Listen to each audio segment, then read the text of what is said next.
Good afternoon, good evening, good morning, whenever and wherever you're watching us, and welcome to another episode of Conical Supremacy. My name's John Nareka, and I've got my great co-host here, Mr. Doug Tornquist. Hey, Doug, how you doing? Hi, John. Good to see you. Well, we're doing the Talking Heads show this week after coming off a hiatus. Stop making sense, and John. And I hate to say it, but the reason why we're doing this show tonight is because we're just both working a lot, aren't we? How lucky are we? We are luckier than I could even imagine. And I'm actually out of town working, which I haven't. Well, I was going to say, Doug, and we're going to talk about this in a little bit. Doug's up in Santa Barbara right now, taking care of some business up there. But I really want him to talk about that because it's a great thing. So let's tell the audience what we've been doing for the last month, because we've been off on hiatus. And one of the reasons that happened is our producer, the great Tech Sergeant Quinn, got himself a freelance gig of editing a feature. So he's in the throes of editing and was shooting for a month. And I'm super proud that we got somebody like that who wants to do our podcast. How about you, man? We're so lucky to have Quinn. He does such a great job. I know. It's just awesome. Anyway, this month you've been doing a bunch of work and you've been teaching a lot and doing that type of thing. Tell me what's been going on, please. Well, I'm teaching a lot. That's been busy. It's been some sessions, it's busy, it's not busy. Not too much concert work.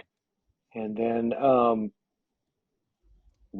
Thursday morning, I woke up, looked at my phone.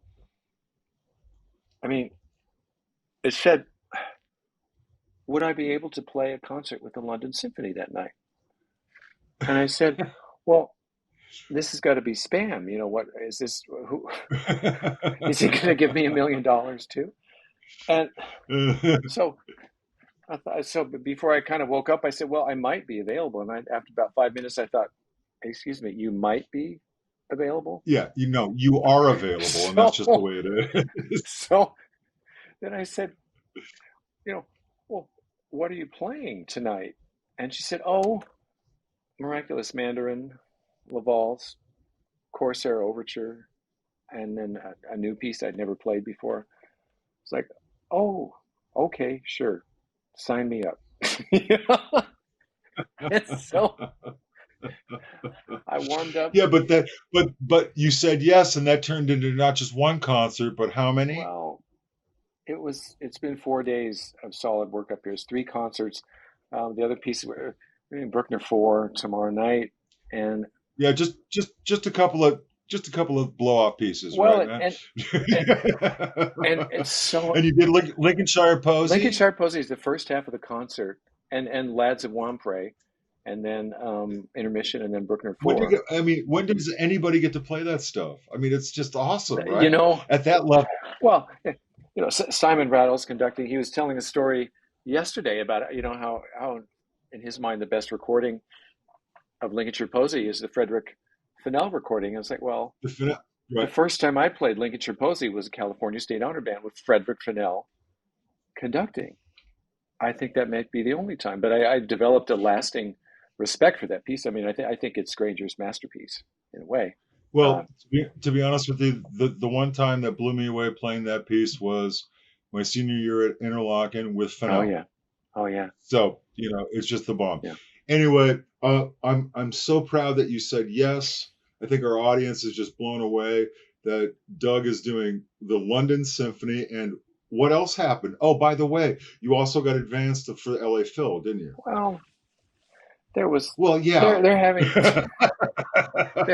this little audition. You're killing me over here, bro. So this month's been pretty cool. Well, And your kids at the Coburn are kicking ass, and USC is totally fine, right? I it things are going pretty well. I mean, it seems chaotic, but for my overview is like, well, okay, things are going pretty well. I'll allow that much. Yeah. So, Well, I'm proud of you, man. I think oh, it's awesome. Anyway, this month's been kind of tough for me. I've been trying to tweak the band. Um, haven't been picking up as much as maybe I wanted to extra, but that's been okay.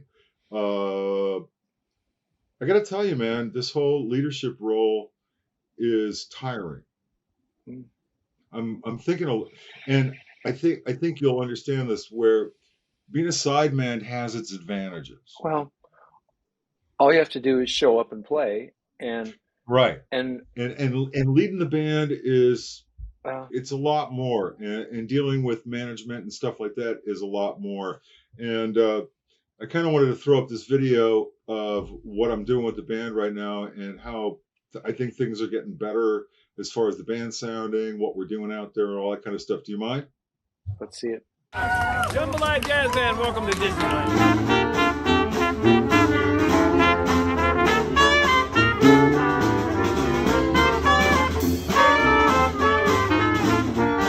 I got a question for the tuba player. How do you cut a tuba in half with a band saw? Oh, come on. We'll do the jokes here today. Wait. Dave?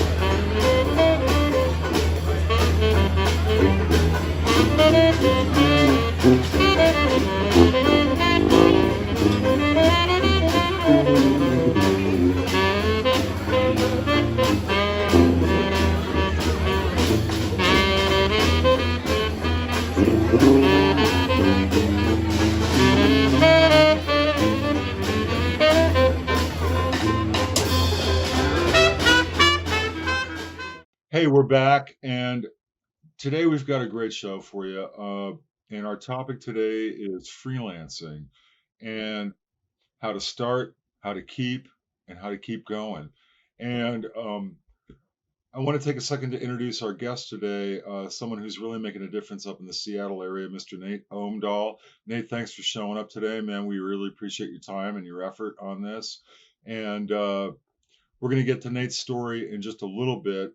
But first, I wanted to ask Doug. I wanted to throw up a couple videos of soundtracks that you've been basically freelancing on. And here in Los Angeles, there's kind of a pecking order on how to get into the studio scene and how to get on these lists so we can play this kind of stuff. And I was wondering, Doug, if you'd want to kind of enlighten the audience a little bit as far as that process. I mean, it can be daunting, right? Well, yeah, I think I think Groucho Marx said it best. You pay your money, you take your chances. I mean, um, you know, um, I I used to give talks on freelancing when I was younger and newer to it, thinking I understood something. And I was listening to a podcast last night. It wasn't Plato. It was somebody, and he wanted to say that he knew what he knew, and what he knew was absolutely nothing.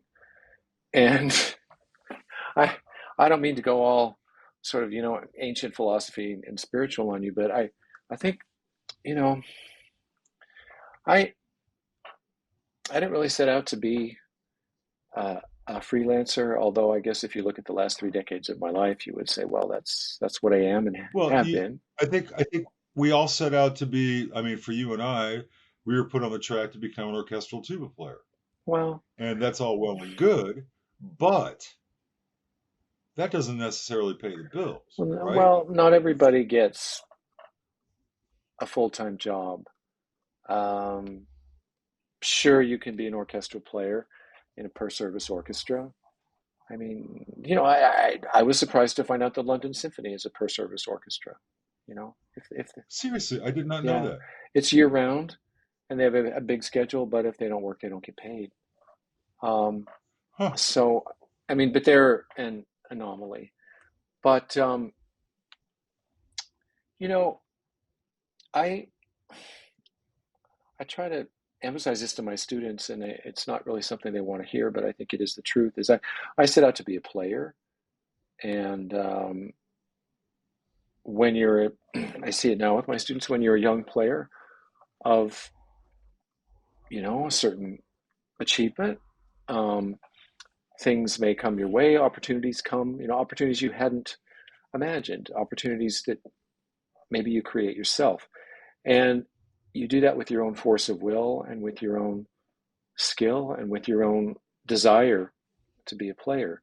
Um, so I wanted to play. I didn't really know how. There were people who were older than me who were saying, "Well, you should audition for this, or you should do that, or you should do that," and I usually did what they had to say. Um, I wasn't really too concerned about what my classification was or what my story was going to be. So as I said, if you look back at what I've done, I guess you could say I'm a freelancer. How do you get Yeah, I think the reality of that is what you're trying to say here is that you wanted to work and you wanted to wanted play. to play? And yeah, and like myself, I like playing every day. So how can and I like doing that. Like Nate, you like playing every day, right? I mean, making music is a cool thing, right? So, and it's kind of what we do. So, how can I do that for a living, right? And you fostered relationships and listened to people and made the right decisions as far as getting into the studio scene because that can be steady work on top of you teaching, on top of you doing other stuff. And as a young man, since I've known you for so many decades now, we both kind of have been doing the same thing where it's like you don't say no unless you hate it. And even if you hate it, if it pays right, you're doing it and and that's how you build that confidence. But I think the biggest thing is, and one of the things that I know about you, Doug, and maybe about you, Nate, is the fearlessness that you have to exhibit when you are doing this stuff. You have to come in knowing that, and I think Nate and I talked about this a little bit before the show, where this could be your first or your last. So make a decision. What's it going to be? Right. And I hate to be so blunt about it, but that's really the way it is. Because guess what? There's a shit ton of other people that can play just as well, but why should they have you? And Doug, over the last 60 some odd episodes, we've talked about this type of thing. I'd like to switch over to Nate for just a second and go, Nate, um, the studio scene in Seattle. Is there one? I assume there is. And what kind of work is that, or is that an elite thing, or what's the deal with that, Yeah, man? we definitely what we have in the Northwest is not what you have in Southern California by any stretch of the imagination. Um, Yeah. we there's definitely a small industry of recording that happens up here. So much of what happens in the Northwest and Seattle is kind of new music, experimental stuff. So, budgets aren't always massive to go along with projects like that. Those are, a lot of times development projects, demos, that kind of stuff. Um, so yeah, the the rock, the classic rock, band going into a studio thing. The grunge scene that happened when I was in middle school and high school. That really cemented that sort of as a process that's in kind of in our blood up here, just per se. So, yeah, it's an interesting variation that we have where if that's what you're really into, you can find some half decent recording opportunities. I don't know how much they pay all the time, and it's definitely harder to find work that's attached to major labels up here. But it does happen, and when it does, we try to do our best to track it down and make sure everything's lining up with what what you all are making in the other regions. So Yeah. Well, what I think it's interesting is that I'm glad you said that, because here in Los Angeles, it's about television and movies and stuff like that, because Hollywood's been here so much. The other mecca for that, advertising and some recording and stuff, is now Chicago and New York, and New York gets the lion's share of a bunch of different type of stuff. But the big deal that's coming up right now is Nashville, where they're doing a bunch of stuff as well. And Doug, I'd like to throw up, if you don't mind, an example of two examples of this. You were playing on Picard for Joe, and also, excuse me, for Discovery Yeah. for Joe as Or well. Jeff. Yeah, Jeff. Writes great stuff. So I'd like to throw up these two examples of the kind of work. And now with streaming, we found ourselves getting more work, right? Well, So which is kind of cool, the right? I mean, the debate people are digging music. the debate rages on that one. There's more call for content, but the pay structure is different. So it's a change. It Well, then it comes down to, once again, that yes thing, right? What are you worth, and what are you willing to say yes to, right? And we're going to get into that after this next spot, because everybody makes their own decisions. But I'd like to throw up this thing right now and check out some just wonderful music.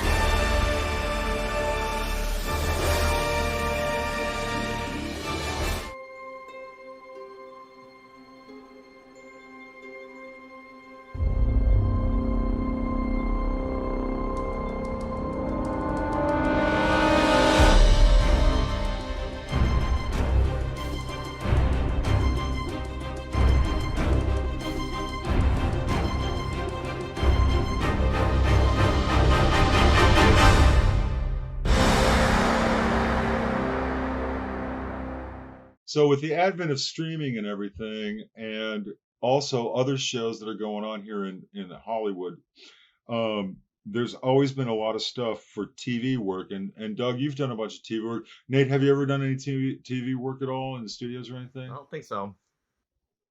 All right, so it's a special kind of thing where you walk in, you're probably playing with tracks, you're playing with the click, and Doug and I talk about this all the time, and you're going through it like this weekend with where the time is. And when you're in a studio, for those of you out there, the ictus is on it or before. That's how it works here. So, but when you play in an orchestra, when you're doing a live thing, the ictus can be anywhere between boom, boom. So you have to know where it is, when it is, so you can keep working. And that's a really big thing that everybody blows off. He says, no, my time is right here, and this is the way it's going to be. Bullshit. It's wherever that is. And you have to be able to adjust, right, Doug? Yeah. I mean, Sorry, I'm laying it out tonight, man. you are. No, it's well, every orchestra is different, whether it's a recording orchestra or, a big symphony orchestra. There's I play a certain way in the LA Opera Orchestra. When I'm lucky enough to play with the LA Philharmonic, it's different. And then the guys in the Philharmonic tell me the same thing. They say, they're very comfortable, in a concert setting, but when they get in a recording situation, it's very different. And then it's yeah, very well, different, Nate. yeah, It's akin to I know you're a bass player, so it's akin to like laying back too far, but laying back right. So the time is just the time, and laying back's a state of mind. So it's not The one thing dragging, I was going to right? mention on this that I can is like that's actually this is actually an interesting conversation because that skill we're talking about right now, it's kind of a rare one to have up here in the Northwest. I actually did some studio work as an orchestral assistant for a guy named Ron Jones, that actually worked on the first several years of Star Trek and Family Guy. I know Ron. I know I got to know him really, really well over the last couple of years. He moved up about 50 miles north of Seattle. Is actually where he's at now. So he Quiet Life. Yeah, he bought a beautiful piece of property and built like a little home, like a amazing home studio, and it's I'll send you some pictures, just John, when you go out. Yeah, But man. anyway, that was a really great opportunity for me, because otherwise learning how to play with a click and learning how to read along with cues would have been a really tough skill for me to have picked up in the Northwest. And I feel fortunate just because of that relationship that I was able to kind of get a little crash course in it. So I kind of know what you're talking Yeah, about. but I really think that's like one of the mainstays of freelancing out there is coming into a situation, regardless of what the situation is, and assuming that everybody's going to play like you play, and that's not the right thing, and it's not why you were hired, is to play with them. And I've seen way too many musicians, both on the legit side and on the jazz side and the pop side, lose gigs because they're not willing to, well, this is the way they do it, so do that, or their inability to change. And I really think that's an ear thing, a listening thing, and actually the want to do it. And that want is something that I don't think is out there a lot anymore. I mean, Doug, I mean, we've both got students and we try to teach them that, but not all of them get to achieve that, correct? Well, there's only so much we can do. And The voice of reason, but finally. what I mean by that is, we want the best for our students, and the word my teacher used, he didn't talk about teaching so much as guidance. And the students have their own kind of North Star which they follow, and they have their own energy which is much more than ours. And if you can kind of unlock that and set them on their way, they'll be fine. And then hopefully when they have questions, they'll come back and ask us, and we can help them. I think that's the best we can do for them. Well, I agree with you on that, and it's always my goal to help them find their voice, and that's a really hard thing. And you may not agree with it as a teacher, but it should be theirs regardless. And if that's what you want to do, man, cool.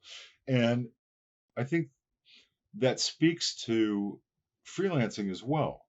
You really have to make a decision. You have to make a decision that it's something you want to wrestle with. It's not a given. It's not this. It's not that. It's one of those things that's kind of tough to do, and you got to be okay with that, right? And I always get kind of nudged when I tell other teachers, well, what do you tell your kids? Well, I say, well, I basically start by telling them get used to disappointment, because we live in a world and do a thing that, sorry, you get kind of knocked down a little bit, but got to get back up, man. And that's just the way it is. And if you play well and you love music, it's going to bring you up anyway. And speaking of which, let's move on to this thing I was talking about with TV, and the fact that when you're doing these things, you're usually not in the room with everybody. And I want to put up an example in just a sec about this. I was lucky enough to get this call. I showed up, and on either side of me are some of the best players in LA. So I'm on the hot seat. I can't mess up. I got to play my ass off here.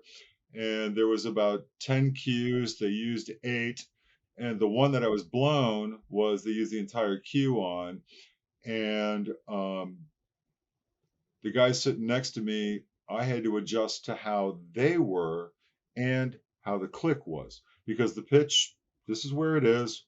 And as Doug and I have talked about before, we're firm believers in the pitch coming from the bottom up. All right, so if you're going to do it here, that means I got to be here, and then I got to support you guys.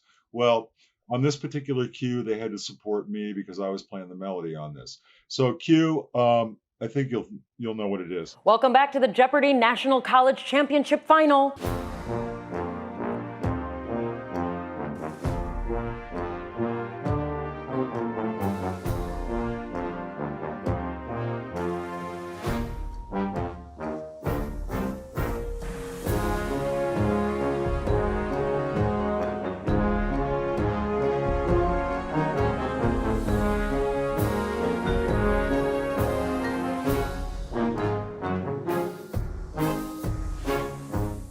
today we've got our guest Nate, who's been chiming in just a little bit, but I want to take a little bit of time um, to let Nate talk about himself and what he's doing.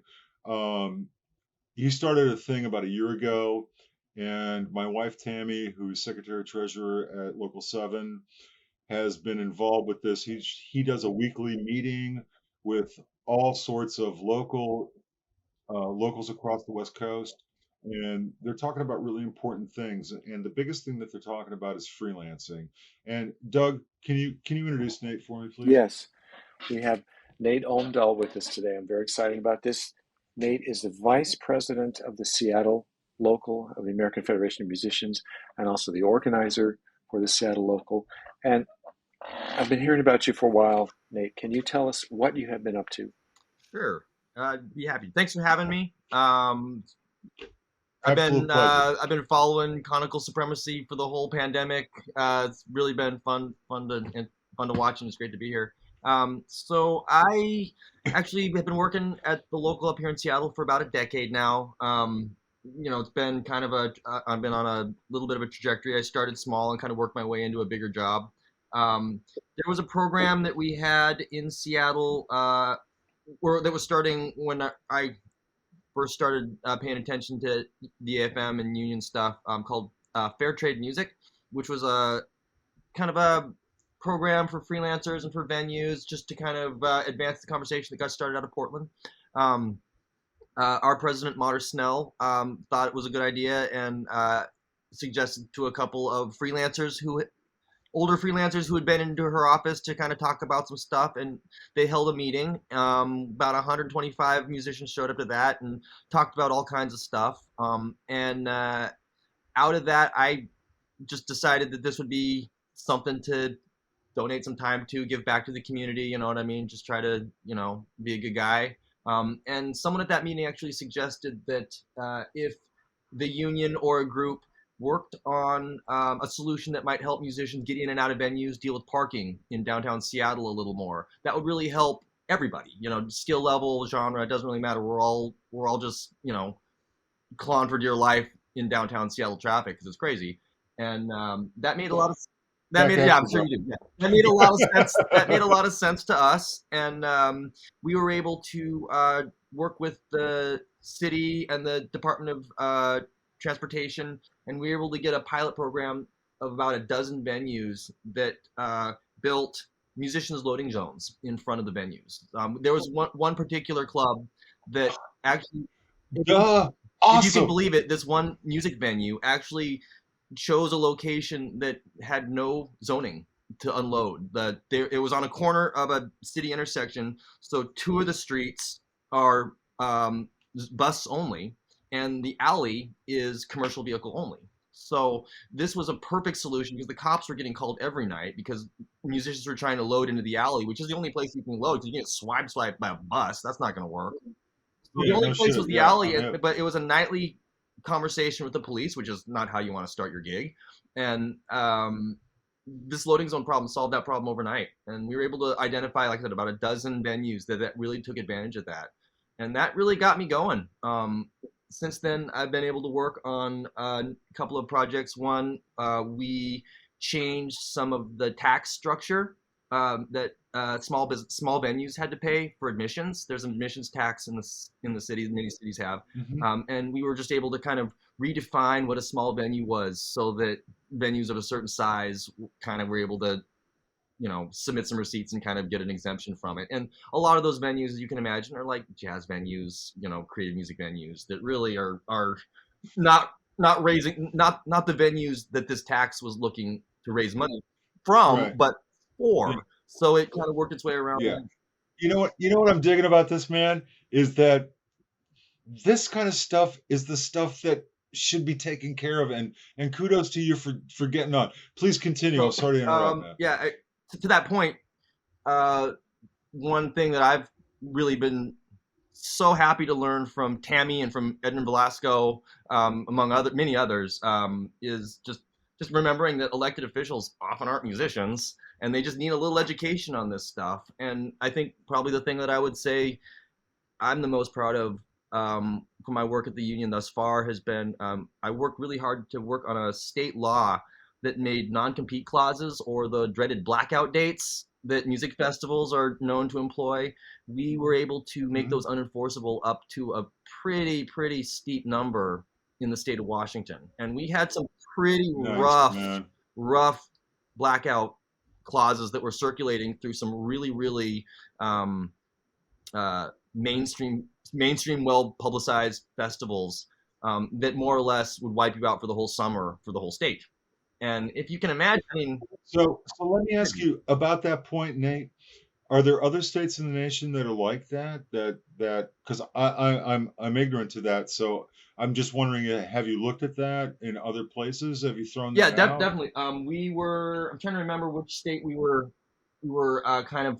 I want to say it might have been Atlanta. It was a couple of years ago we passed this thing, Georgia. But there's a number of states, probably the more progressive ones obviously have that, and I'm pretty certain California did too. Although, like I said, I need to go through my notes. It's been a couple of years. But it was it was a pretty easy sell.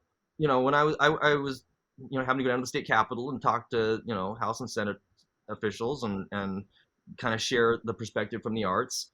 And it was a pretty easy sell to say, hey, look, these festivals, they're only paying a couple $100s for the privilege, right? For these rock, pop rock festivals. And of course, in a state like Washington, where music is very seasonal, and if you're telling a band that they can't work for the summer months, you're really handicapping their ability to earn, their ability to build their business, their brand, network, well, you name it. If a band in Washington can't do that, say for 60 days before and 30 days after in July, it's a rough summer. That's a rough summer. Yeah, well, not only that, but for you guys up there, not like for us where we're outdoors can be year round. I mean, that becomes a big deal because a lot of people are relying on the summer months to work constantly, then take a little bit of time off during the winter, right? And do that type You were of thing. talking. Oh, sorry. You mentioned No, go earlier ahead, the teaching came up as a topic, and I was going to say, while we don't have a lot of episodic television scoring work happening up here, we have a ton of really amazing teaching artists. A lot of folks do move to our really. region that do want to get into teaching. I think a good example of that is the handful of Washington jazz bands that go to essentially Ellington in New York and clean up every year. The reason that a lot of those bands are good is because all those kids are taking lessons privately from me and my colleagues. Yeah. And these are great students in a lot of cases because they're on a trajectory to go to New School or Juilliard or North Texas or something like that. So you're getting these kids and they sound like world beaters at 16, and you're just like, well, let me just show you a couple of things, and you're gonna be, you're well on your way. Well, you know what? We were talking earlier, Nate, and it really blew my mind that you're doing this about the kids. Talk about your thing that you're doing for seniors in high school. That class that you're teaching. One of the things that I do to kind of make my rent every month is I work for a after school kind of jazz nonprofit called Jazz Ed. They're a really wonderful program that you should look up. JAZZED. And I teach a class for high school seniors, some college freshmen, community college around the area, called Getting Into Gigging. And what we do is we learn tunes and we learn how to learn tunes. You know what I mean? I'm up there screaming at kids without a piece of paper so they can learn a tune by ear. But we also talk about, the reality that, say, dealing with the loading dock might be the hardest part of the day. Very likely will be the hardest part of the day is, you have to go find the front desk person and you have to explain what you're doing there. And they may or may not be aware that you're even coming in the first place. And you have to sort out the loading dock and the parking pass, and all that takes time. And you need to be ready for this because that can really throw you off before your gig. But the cool thing was that you were talking about was the go bag. Oh, the go bag. Yeah, we start every term we do this. The first one, within the first two classes, it's what's in your go bag that you keep by your door. You've got your music stand, you've got your fake book, maybe you got $20 tucked in there, maybe a couple Band-Aids in case you cut your finger trying to get in and out of this godforsaken venue. Just think about what you need to be successful and to be ready for that, because gigging is, to John's point earlier, it could be your first Well, or your no, I last, mean, right? I call mine the magic Yeah. pack because I got a Swiss Army pack. It's got a mic, it's got a stand, all fold up, everything ready to go, just in case what I need. Fake books. It's got excerpts. It's got all this other kind of stuff in it. It's actually got Doug. You'll be happy. It's got an extra set of springs. And no, I'm not shitting you. It does. It has an extra set of springs. Um, Mostly because back in the day when I was on the road, had a couple break and I was boned. So what are you gonna do? So and I want to tell everybody out there too that I'm not messing around with this. Doug's got a go bag. It's got what mutes, a couple of other things in it, Doug. Yeah, well, an extra mouthpiece. An extra mouthpiece. Yeah. I mean, extra valve oil. Blah blah blah blah blah. These things are the things that you need to worry about, especially if you're running a band. Then you've got if you need stands, right? Or you got a PA, or you got other things. And this Got is an the iPad investment charger in in case your time. idiot bass player Exactly, forgot right? his and his iPad just died. Yeah. No, I think the biggest one is I always used to take guitar straps with me, extra ones, I actually have because an old pair of black shoes tucked beside my spare tire. yeah, well, the old adage for me was always have a pair of black socks in your bag. If I was smart, At least you can get I'd what is it like? The freeze dry sacks you can air suck all the air out of. I'd put my old black suit, yeah. put it in a thing, throw a pair of socks in there, black tie, just wrap it all up, throw it next to my spare tire. The time I need it, I'm gonna be happy I have it. I had a friend of mine that used to put extra gig clothes in his car just in case something happened. I've got Right? every. No, I mean, think about it, Doug. I mean, you're sitting there, and all of a sudden, your tuck shirt and the coffee spills on the way to the gig, and you're boned. Right? You needed a clean tuck shirt, man. Well, Sometimes.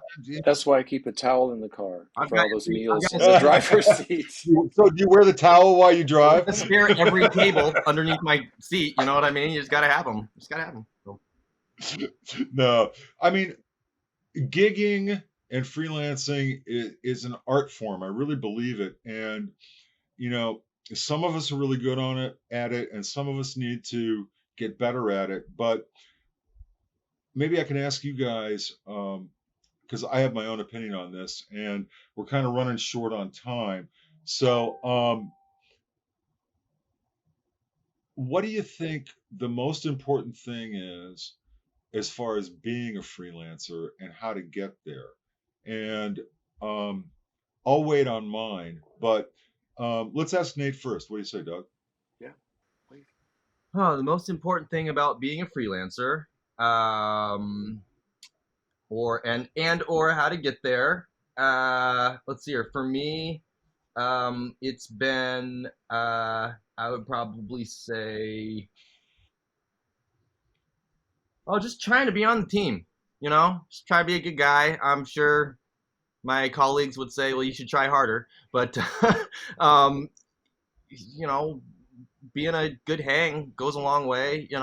Somebody told me if you're not any good at the bar, probably that's as important sometimes as the notes you play. And just being a nice person, I think is probably the advice I'd give just about anybody that was looking to be a freelancer, because you're going to meet a ton of people, and inevitably it's not going to all go great. So I would just say just as pleasant as you can stand to be out there, whether you're dealing with a bandmate or a potential purchaser or whatever sort of PR thing you're trying to do.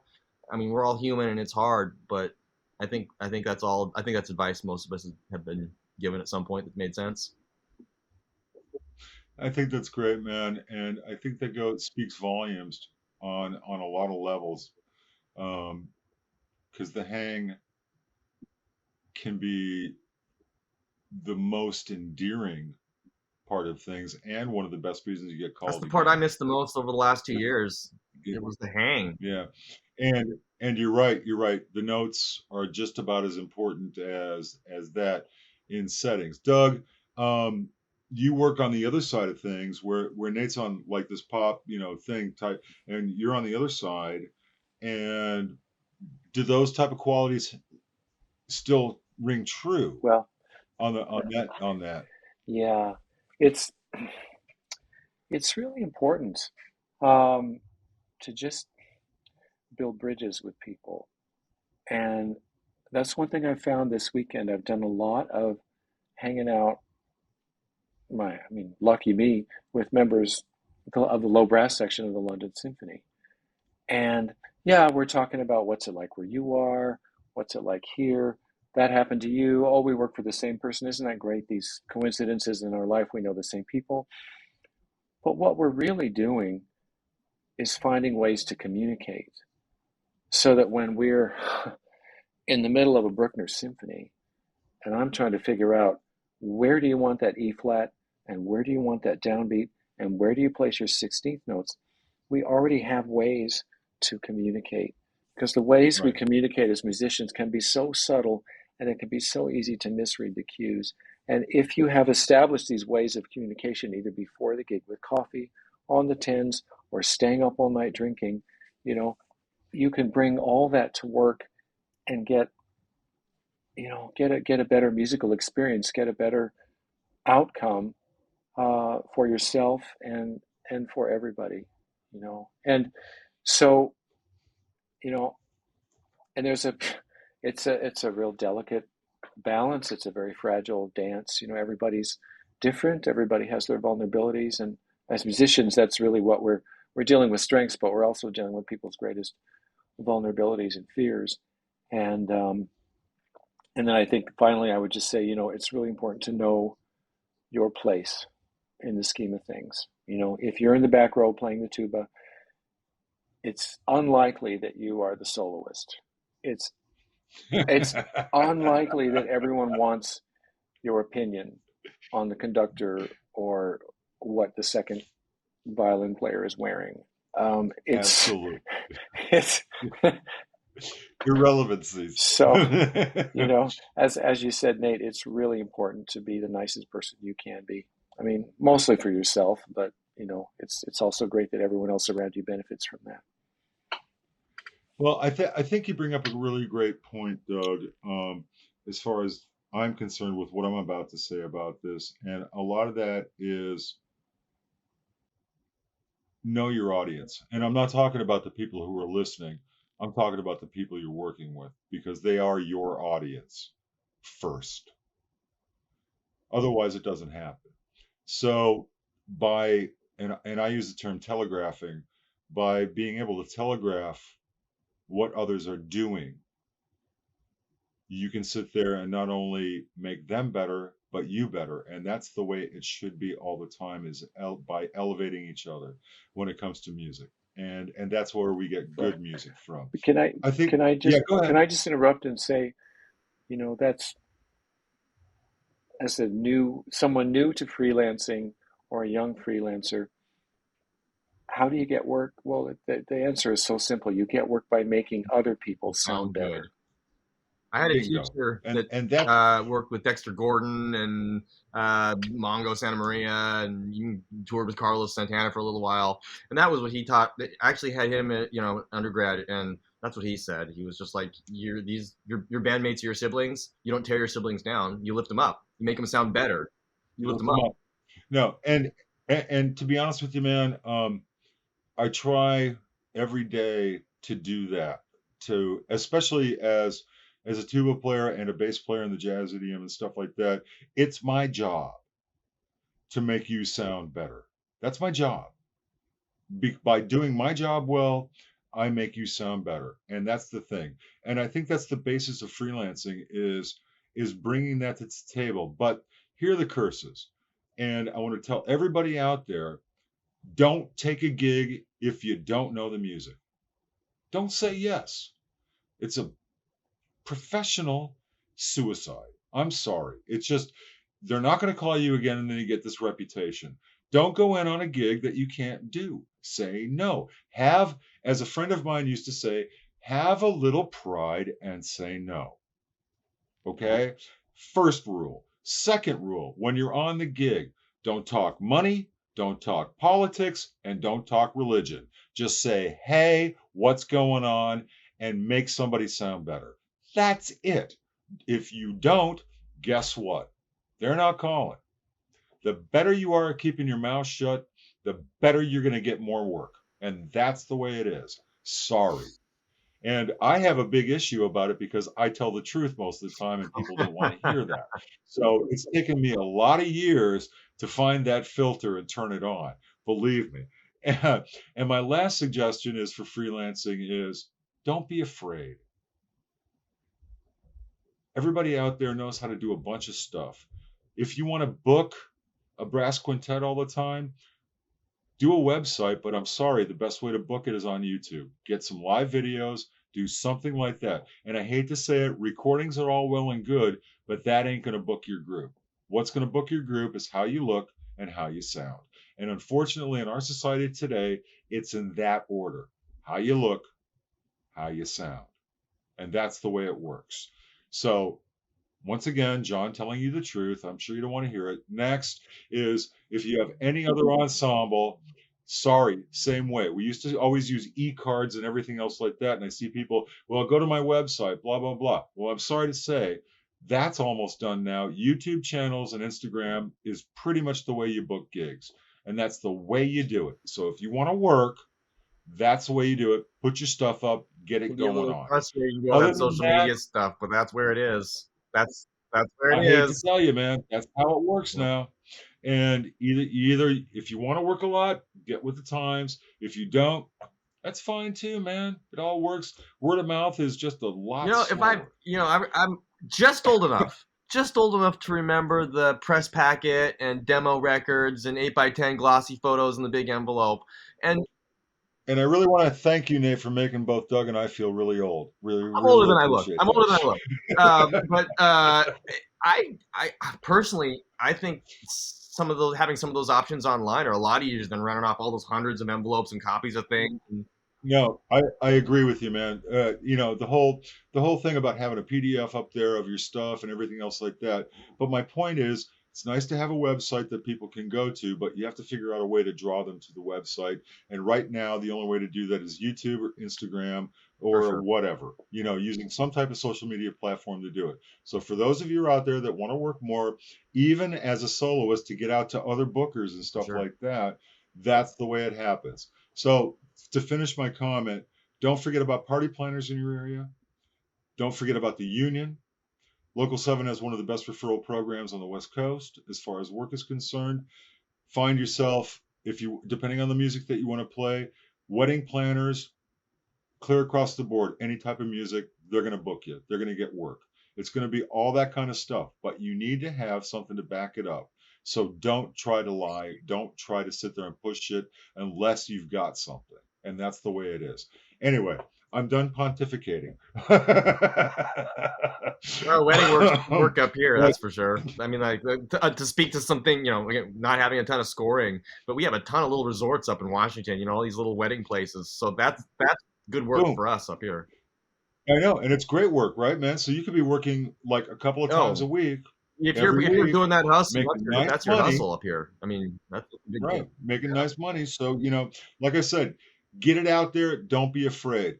Anyway, we're out of time. We could talk about this for hours and hours. And I really want to say, Doug, thank you so much for taking some time in Santa Barbara. You could be out hanging out. I really, really thanks a lot for getting this one done today, man. And Nate, can't thank you enough for showing up. Absolute Can I pleasure. put a plug in real quick? Yeah, so absolutely. this group that I run, it's that you alluded to at the beginning of our little conversation here. It's called the Independent Gigging Musicians. It's a forum that we host every Saturday at 11 Pacific. Tammy and Edmund at Local 7 have just been the best mentors and friends for me personally. I can't say enough about them. But if you would like to participate in this conversation, anybody that's listening to that, either of them can get you in touch with with me, and I can send you the Zoom. We'd love to have you, and we'd love to hear. We have education courses and curriculum and information and toolkits, but we're trying to figure out a way that it's relevant for freelancers and where those struggles are at. And that's just always something that's interesting about this work is every freelancer has a slightly different kind of version of what they need, and it's just always interesting and helpful for us to speak to anybody that has has an issue in the freelance world. So please join us. Well, I'll tell you what, man. Make sure you send Tech Sergeant Quinn the link, I and will we'll do put it up at all of the end that. of the show. That way, everybody can see it. My pleasure. Cool. All right. Well, Nate, I can't thank you enough. Doug, thanks again, my friend. We got another one in the can. And I want to thank everybody out there for tuning in this week. I know it was kind of informal and a bunch of talking heads, but I think we're going to be happy next week. We got some really great music in store for us, don't we, Doug? Yes, we do. Mm-hmm. Yes, we do. And so this ends another Conical Supremacy. Thanks so much for hanging out with us today. Please have a wonderful afternoon, evening, or morning, and we're going to see you next week. Thanks again. Peace out. Everybody have a great time.